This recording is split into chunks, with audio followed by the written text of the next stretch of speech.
Hello, future doctors and NEET aspirants. Welcome to another epic microscopic mission. आज हम एक microscopic journey पर चलने वाले हैं. Yup, we're doing this. We're conceptually shrinking down, bypassing that cell membrane, swimming right through the cytoplasm, and diving straight into the very heart of the cell for this explainer. Get your notebooks ready. Maybe stretch a bit, because today's topic is absolutely central to your biology prep. You ready? Let's get into it. Okay, let's start with a really simple, relatable question. अगर sell a company है, तो CEO कौन? Seriously, who is the ultimate boss giving all the orders here? If we could shrink down and just walk around the factory floor of the cytoplasm, dodging all those bustling organelles, we'd eventually find ourselves standing right in front of this massive, majestic structure. It just sits there like a royal palace, literally commanding everything. That, my friends, is our CEO, the nucleus. It's the core, the brain, the absolute master controller of this entire cellular corporation. So who actually first mapped out this CEO's palace? Let's take a quick look at the early pioneers, because this really shows how our understanding of the cell evolved over time. Way back in 1831, a scientist named Robert Brown first described the nucleus as a distinct cell organelle. 1831, make sure you lock that date in your memory, it's super important. Then a bit later on, another brilliant scientist named Fleming comes along. Fleming was playing around with basic dyes, and he noticed that the material inside the nucleus stained, like really clearly. Because it took up the color, the chroma, he actually named it chromatin. So basically, Brown found the palace, and Fleming named the royal threads inside it. Pretty cool, right? Now, take a look at the beautiful electron micrograph we're showing right now. This is that majestic palace as seen under the absolute immense magnifying power of an electron microscope. See that outer boundary? That's the nuclear membrane, strictly protecting everything inside. And inside that boundary, you've got this clear matrix called the nucleoplasm. Oh, and floating right there inside the nucleoplasm, do you spot that dense, darker, kind of spherical structure? That is the nucleolus. What you're seeing right here is exactly what the boss's headquarters looks like in real life. But what does all this look like when the cell is just doing its normal day-to-day job? We actually call this the interphase nucleus, or, the non-dividing boss. When the cell isn't actively dividing, the nucleus is still incredibly active, just like a bustling office space. Inside this glowing workspace, we find three main things. First, highly extended and elaborate nucleoprotein fibers. This is the chromatin. You can think of it almost like glowing sci-fi data cables scattered all across the room, basically storing all the company's top-secret genetic data. Second, we have the nuclear matrix, or nucleoplasm, which is that fluid environment filling up the space. And third, one or more of those spherical bodies called nucleoli, or nucleolus if there's just one. So, a key thing to remember is that a CEO needs top-tier security, right? Enter the nuclear envelope, the ultimate palace security.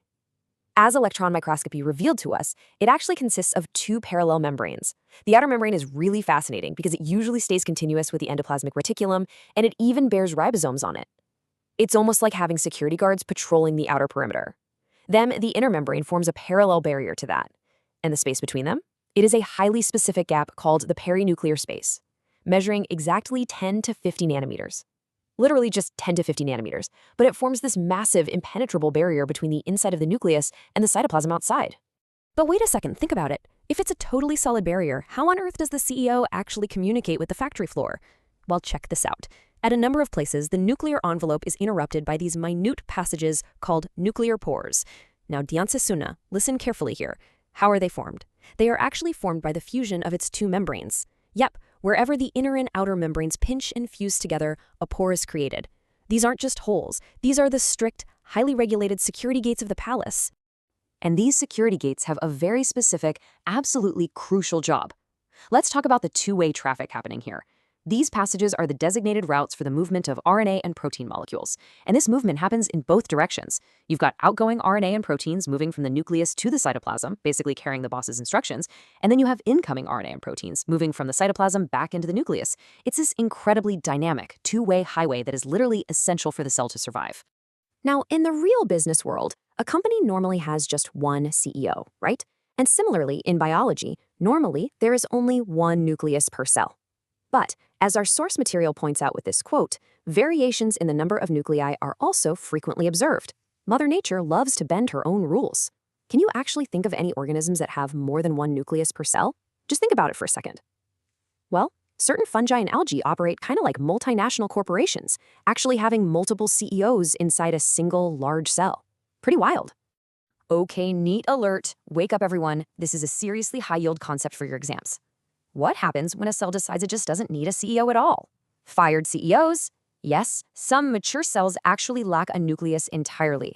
The classic textbook examples you absolutely must memorize are mature mammalian erythrocytes, which are your red blood cells, and the sieve tube cells of vascular plants. Here's a fun little memory trick for you. They literally fired their boss to make room for more work. RBCs kicked out the nucleus so they could carry as much oxygen as physically possible, and sieve tubes did it to transport food way more efficiently. So no boss, just 100% pure labor. All right, it's time to test that focus of yours. Let's kick off our rapid-fire quick quiz to lock in what we've just covered. Question 1. Who first described the nucleus as a cell organelle, and in what exact year? Go ahead, shout it out at your screen. Got your answer? Okay, it was Robert Brown in the year 1831. If you remembered both the name and the year, you are completely on track. Great job. Moving right along to question 2. Now, this is a highly testable fact that examiners absolutely love. What is the exact width of the perinuclear space barrier? Think back to those double membrane security walls we talked about. Got it? Yes, it is exactly 10 to 50 nanometers. Don't let the exam auctions trick you by using micrometers or some completely different numbers. 10 to 50 nanometers is the exact gap. Final question to finish strong today, question 3. Nuclear pores are formed by the fusion of what? Remember those strict security gates we were just looking at? They are formed by the fusion of the two nuclear membranes. Excellent job if you nailed all 3 of those. Seriously, you are absolutely mastering the architecture of this CEO's palace. So let's wrap up today's explainer with a pretty profound thought. We've mapped out the mighty nucleus, we talked about its discovery by Robert Brown, its double membrane security envelope, the pores, and those chromatin data cables inside, but think back to those fired CEOs we just discussed. Would you consider cells without a nucleus, like those mature erythrocytes and sieve tube cells, to be truly living? It's a fascinating, almost philosophical cliffhanger straight from your source material, to just sit and ponder. If the nucleus is the brain and the ultimate control center, is a cell fully alive without it? Keep pondering that question, because our microscopic journey is definitely far from over. In our next explainer, we are going to zoom in even further to decode the secrets of chromosomes, the nucleolus, and the nucleosome. Keep your energy up, make sure you keep revising these notes, and I will see you on the next infiltration mission, deeper into the cell. Happy studying.